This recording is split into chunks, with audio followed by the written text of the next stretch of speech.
Aqui você sabe que a nossa mensagem é pela Rádio Alegria FM, pela frequência 99.5 em Uberaba e nas plataformas no YouTube e no Facebook do radialista Almir Silva, no TikTok Almir Silva Comunicador e também na Rádio Alegria FM Uberaba. A mensagem de hoje: o homem e o pé de pitanga. Era uma vez um homem que se achava muito esperto, vivia inconformado com as coisas e sempre falava que se fosse Deus, ele faria tudo diferente. Ele achava que Deus não tinha feito as coisas direito. No seu ponto de vista havia muitas incoerências e ele sempre falava: se eu tivesse feito o mundo. Até que uma vez ele estava em um pomar, sentado embaixo de um pé de pitanga, e logo ao lado ele viu uma plantação de abóboras e começou a falar para si mesmo: olha só, mais uma coisa errada. Como é que pode uma árvore tão grande, tão forte como essa ter uma frutinha tão pequenininha como a pitanga? E aquelas abóboras enormes nasceram em talos tão fraquinhos que não as sustentam em nada e elas precisam se arrastar pelo chão.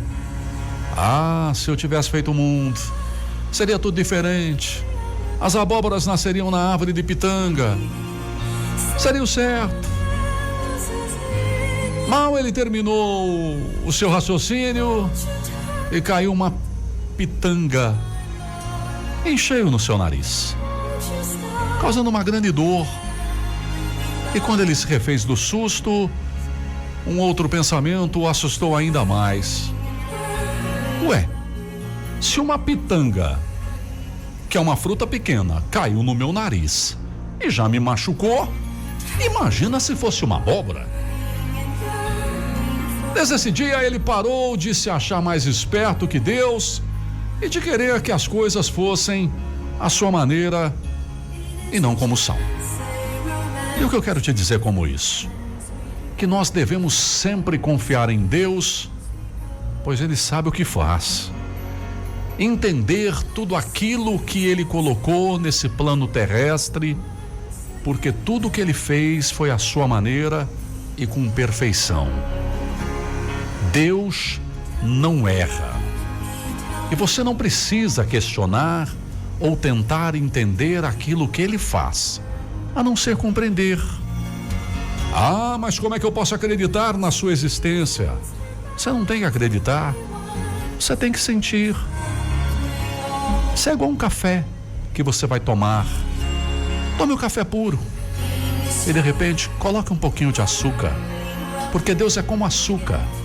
Você não precisa pegar, ver, tocar.